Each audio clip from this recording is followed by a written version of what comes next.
Buenas noches, mundo, desde algún lugar ustedes, desde algún lugar yo.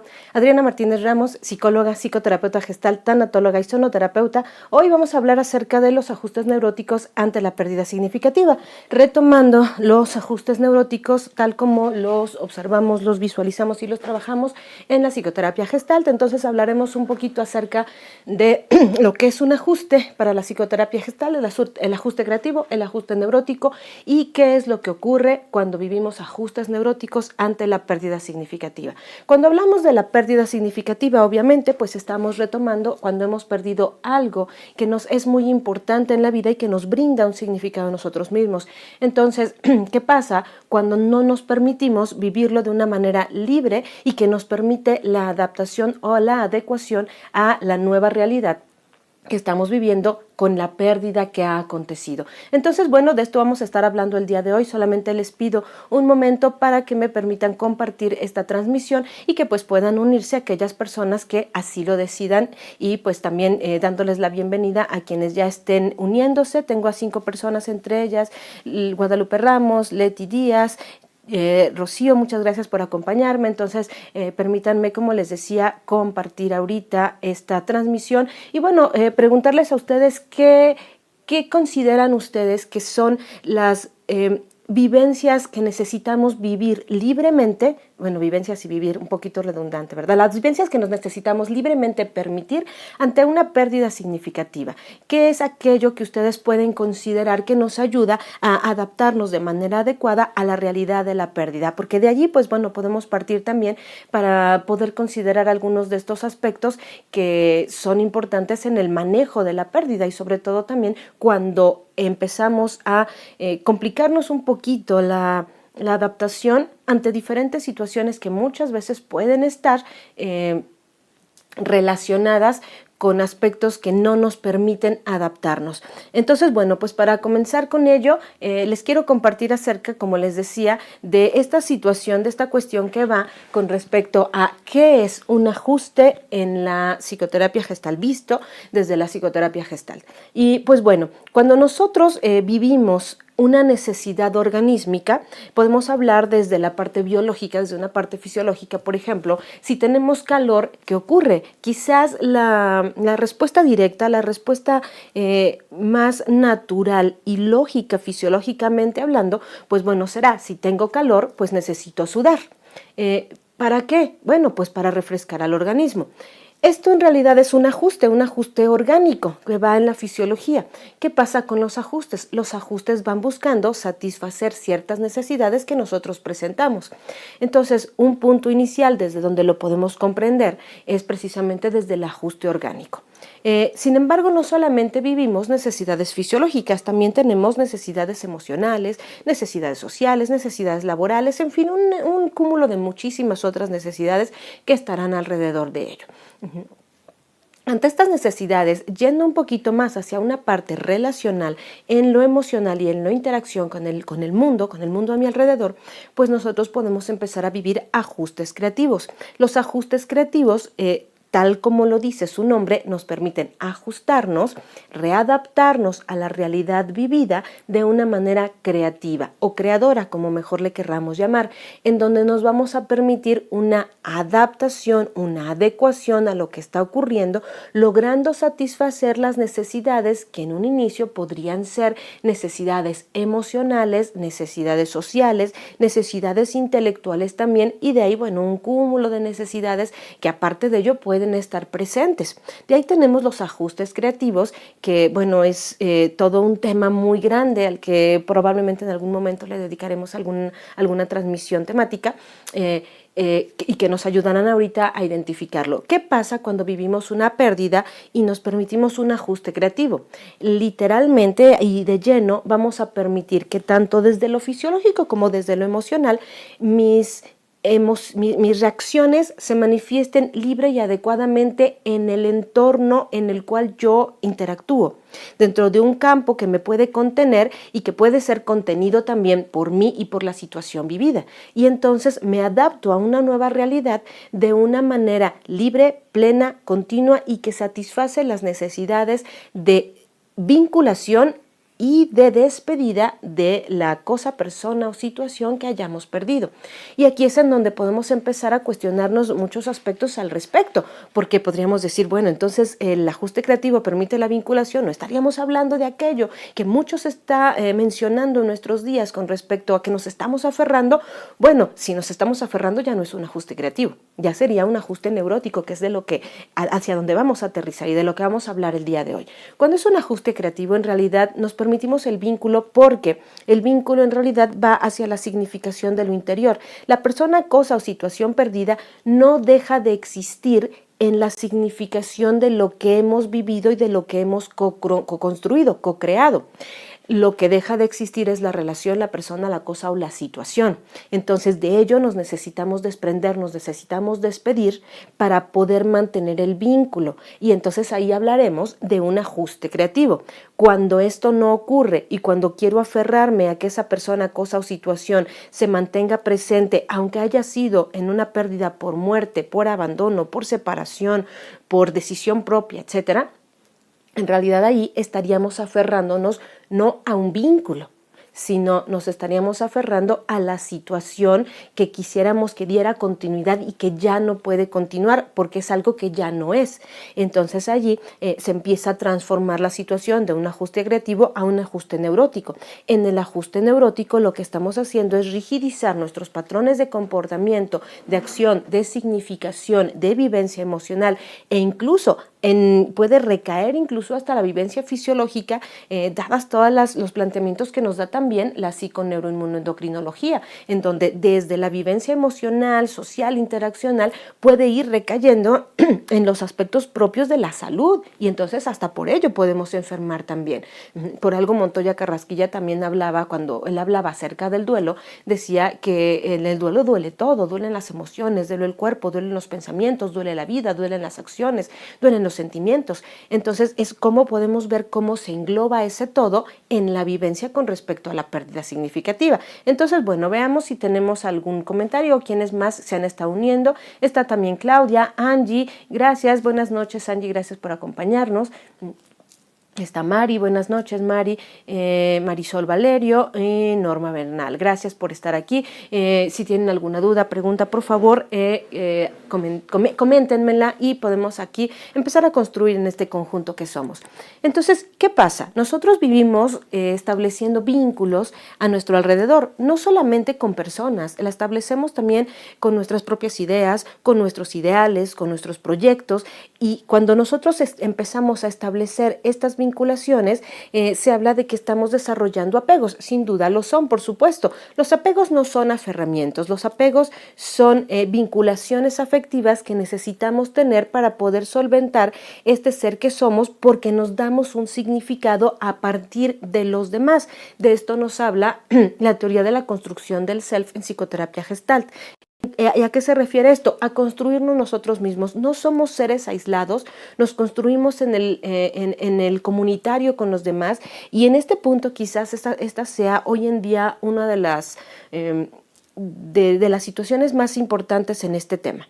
Construirnos en lo comunitario, en lo colectivo, no necesariamente en lo social. Lo social muchas veces puede ir, sí, por supuesto, dándole una delimitación que contiene ciertas reacciones, acciones y cosas esperables, y que sin embargo en realidad también al mismo tiempo puede estar dando muchos constructos sociales y mandatos que vamos a vivir como introyectos de cosas que debemos hacer sí o sí de esa manera, porque si no entonces no está bien visto por la sociedad, y ahí es en donde el constructo social se puede volver sumamente restrictivo.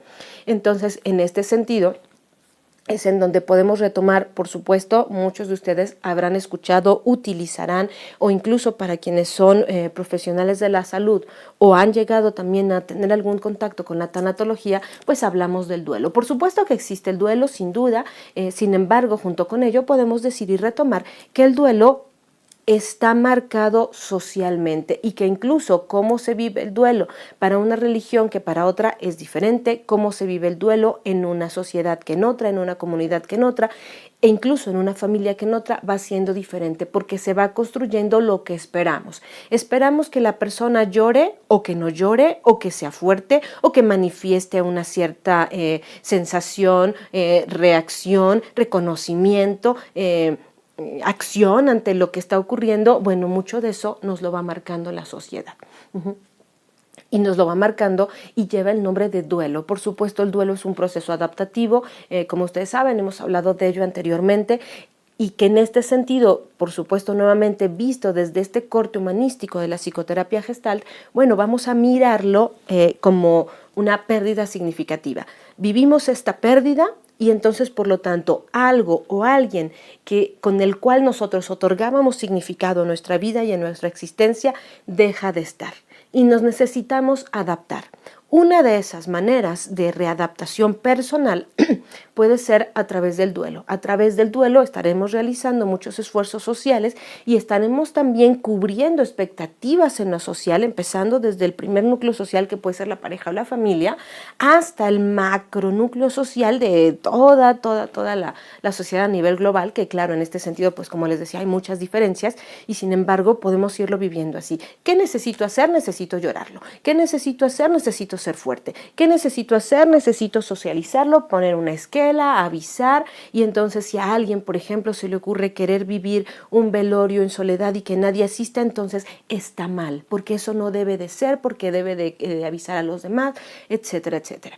Esas son las connotaciones del duelo, que en muchas ocasiones pareciera que no tienen ninguna repercusión, sin embargo, que si llegan a rigidizar u obstaculizar la manifestación emocional de lo que nosotros vivimos y sentimos, en realidad van a favorecer un ajuste neurótico. Aquí lo importante que me interesa también que nos quede muy claro a todos nosotros es que el duelo en ningún momento es un ajuste neurótico. Sin embargo, cuando el duelo con sus estructuras sociales que nos está indicando que debemos vivir no nos permite desarrollar libremente la vivencia de nuestra reacción emocional, comunitaria, para poderlo procesar, entonces esos mandatos o esas estructuras sociales que nos demanda el duelo pueden llegar a ser un ajuste neurótico, y de ahí es en donde la tanatología le ha dado muchos apellidos y ya estaba mencionado duelos patológicos, duelos complicados, duelos cronológicos, etcétera, etcétera, y que esos nombres en realidad nos pueden ayudar a comprender un algo visto desde la sociedad. Sin embargo, visto desde una construcción comunitaria hacia quiénes somos nosotros y cómo necesitamos buscar este proceso de adaptación para poder elaborar y continuar con nuestra vida de una manera sana y positiva, a pesar del dolor de la pérdida, en realidad, pues en muchas ocasiones no nos estaríamos permitiendo debido a estos mandatos sociales. Entonces, aquí es en donde, por eso, en vez de hablar de duelo, yo me permito hablarles de las reacciones ante la pérdida significativa. Y en vez de hablarle de complicaciones, les hablo de los ajustes neuróticos, en donde desde la psicoterapia Gestalt un ajuste neurótico es visto precisamente como esa rigidización de patrones que no permiten que nosotros realmente podamos vivir libremente la satisfacción de una necesidad experiencial. Y en este sentido hablaríamos desde la connotación social que el duelo está marcando hacia mandatos de lo que necesitaríamos o no estar viviendo. Entonces, en este sentido, podemos quitarle, no desde la tanatología, sino desde la psicoterapia Gestalt, toda esta preocupación de si este duelo es o no patológico complicado. En realidad es una vivencia ante la pérdida significativa con un ajuste neurótico que no se está permitiendo la continuidad de la experiencia. Y al hablar de ajuste neurótico tampoco estamos pensando que es una connotación negativa, o por lo menos esta es la parte a la que nos invita la psicoterapia Gestalt. En realidad, cuando hablamos de un ajuste neurótico, retomemos la primera palabra, ajuste. Aunque le llamemos neurótico, en realidad nos está permitiendo ajustarnos ante una nueva realidad para lograr una autorregulación, un equilibrio de lo que necesitamos. Se unen también con nosotros Vero, gracias por acompañarme, Pau, gracias por estar conmigo, Gaby, Irma, Dagal y Domingo Martínez. Gracias. Entonces, recuerden, cualquier duda, pregunta, por favor, comentarla aquí, nos ayudará a construir. Entonces, en este sentido, retomando nuevamente, en la pérdida significativa, lo que estamos nosotros viviendo literalmente es que la realidad que estábamos viviendo con la certeza, y que incluso es una certeza dentro de la incertidumbre, de que teníamos algo, de que manteníamos una relación, teníamos una persona a nuestro lado, de corte familiar, de corte laboral, incluso también teníamos un trabajo, una posesión. Esa cosa, persona o situación que teníamos y que era parte de nuestra vida y nuestra existencia, deja por alguna razón de estar. Allí la realidad se tambalea o incluso se destruye tal como era. Y aquí nos puede ayudar un poquito a identificarla desde este planteamiento de lo que nos habla la filosofía de la deconstrucción. En realidad todo se destruye para construirse de una manera nueva y diferente. Entonces, ¿qué pasa? Esta realidad que era ya no es y necesito adecuarme a la realidad que es. En esta realidad tenemos presente la ausencia de ese algo o ese alguien. En muchas ocasiones esto es lo que genera las situaciones conflictivas en el interior, porque no me permito verlo como una pérdida. A veces quisiera aferrarme a que ese algo o ese alguien regrese, aun cuando haya sido por muerte, buscar que regrese a través de ciertas acciones, a través de ciertas vivencias o a través de ciertas ideas, que a veces resultan incluso hasta en lo irracional. En muchas ocasiones esto, ¿por qué ocurre? Precisamente porque no me permito vivir la realidad de esta pérdida al modo personal y comunal que yo necesito. Por eso les hacía la aclaración de la distinción que yo realizo entre lo que es lo comunitario y lo que es lo social, porque en lo social va este mandato, en la parte de la comunidad, ese otro puede aceptar o puede reconocer la vivencia y la reacción emocional que yo tengo sin ninguna injerencia en una obligación de reaccionar de una manera o no diferente a la que estoy reaccionando.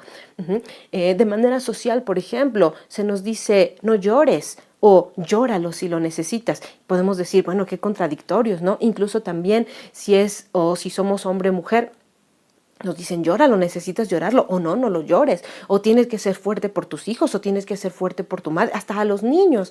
Y de repente les dicen, ahora tú eres el hombre de la casa, o ahora a ti te toca ayudar a papá en casa. Entonces, hasta allí van los mandatos sociales y las restricciones sociales a cómo lo podemos vivir desde niños hasta adultos y adultos mayores.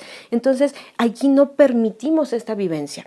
A nivel de comunidad, puedo reconocer que el otro puede o no necesitar llorar. Y habrá personas que su pérdida necesitarán llorar y otras personas que la necesitarán cantar, otras que la necesitarán callar al otro para vivirla consigo mismos, otras que necesitarán vivirla en un retraimiento de la sociedad para tener un mayor contacto consigo mismos. Y de ahí, por supuesto, podemos ir encontrando cuando la reacción que está teniendo no le está permitiendo ser funcional en las demás áreas de su vida.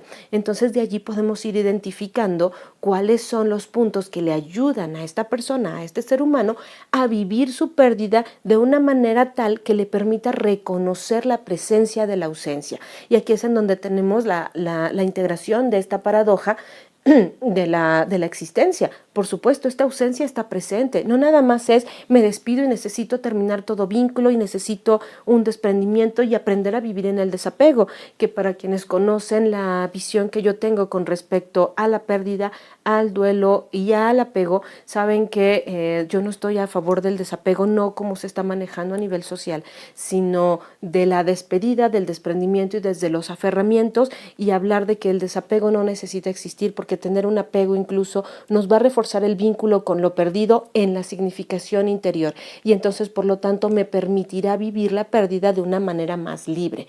Cuando no me la permito, entonces empiezo a actuar en función del otro y entonces hay personas que se sienten muy mal porque no pudieron llorar una pérdida, porque no están llorando la muerte de alguien y a veces resulta que una persona, por ejemplo, podría ser desde niños, porque les vamos mandando como sociedad el mandato a los niños desde pequeños, desde niños, tiene que llorar la muerte del papá.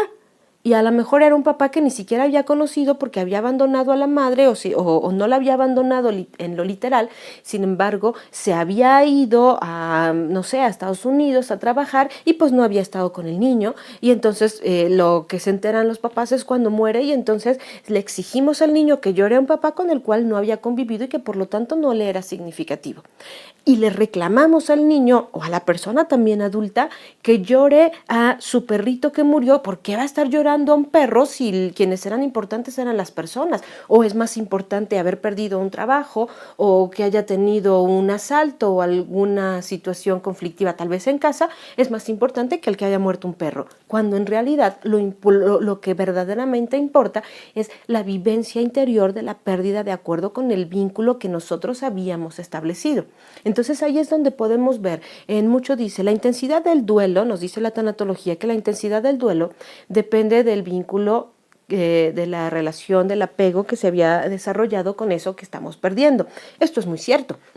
Sin embargo, también es muy cierto que necesitamos tener la capacidad de vivir libremente esta pérdida de acuerdo con esta significación. Y al vivir esta pérdida, en realidad lo que estaremos haciendo en un ajuste creativo será reafirmar el vínculo para podernos despedir.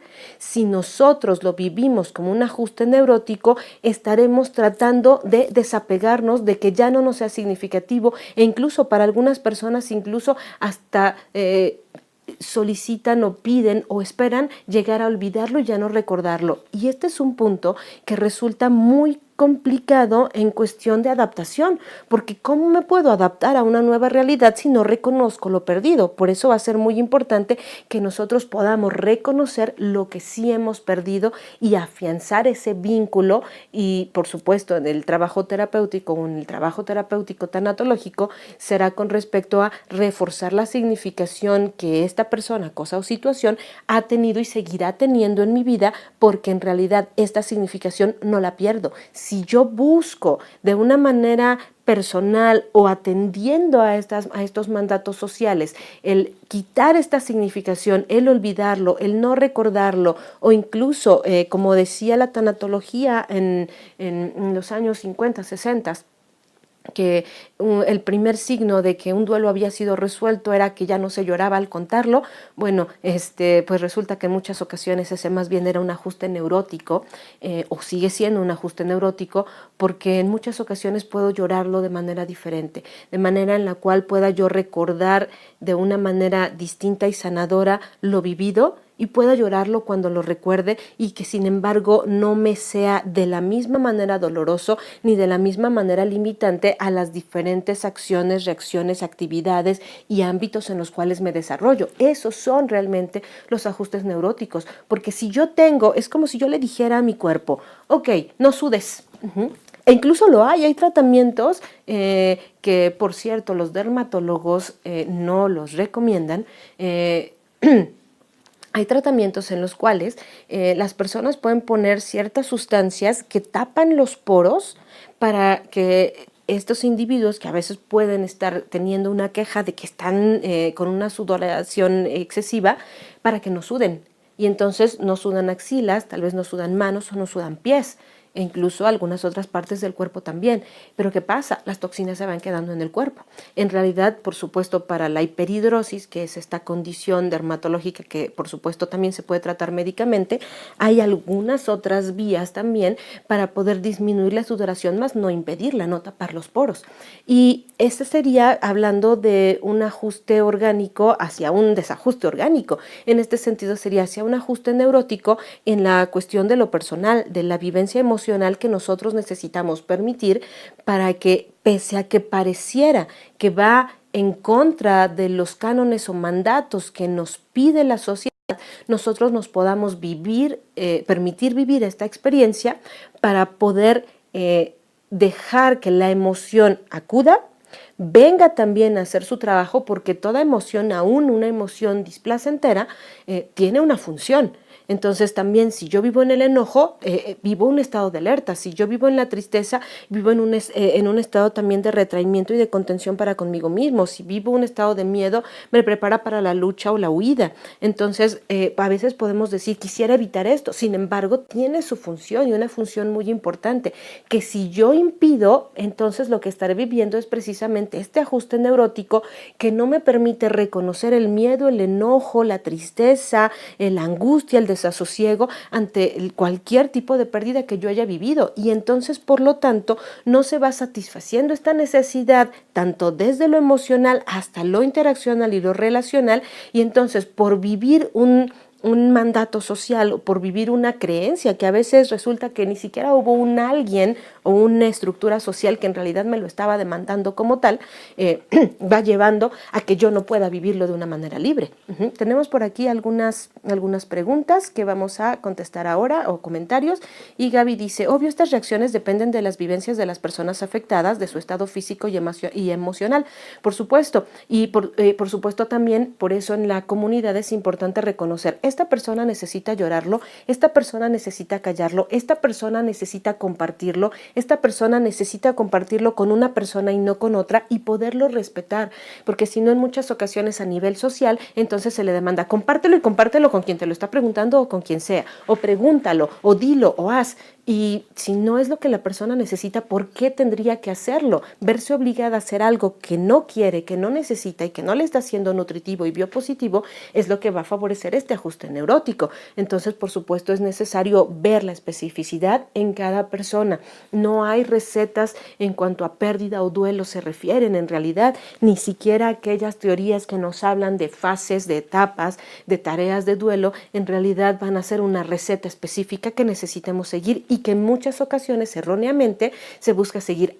Yo ya estoy en la etapa de la depresión, tengo que pasar a la siguiente, o porque no he pasado a la otra etapa, porque en realidad el ajuste creativo es una vivencia personal que es contenida en la comunidad, en el entorno, en el campo comunitario en el cual yo interacciono, y que me va a permitir una saneación y una reestructuración y adaptación a mi propia experiencia.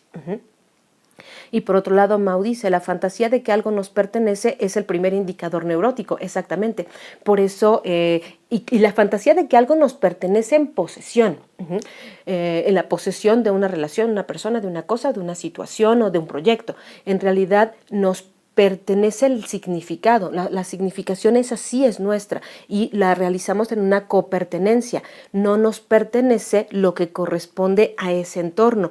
Y entonces cuando yo digo que esto me pertenece, que esta persona, que esta cosa, que esta situación me pertenece, entonces vivo un aferramiento.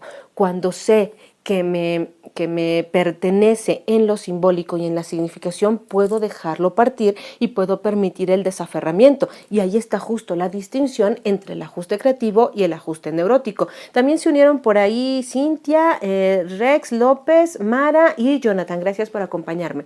Entonces, bueno, como les decía, en esta cuestión de los ajustes neuróticos, pues es precisamente cuando no nos estamos permitiendo esta vivencia específica.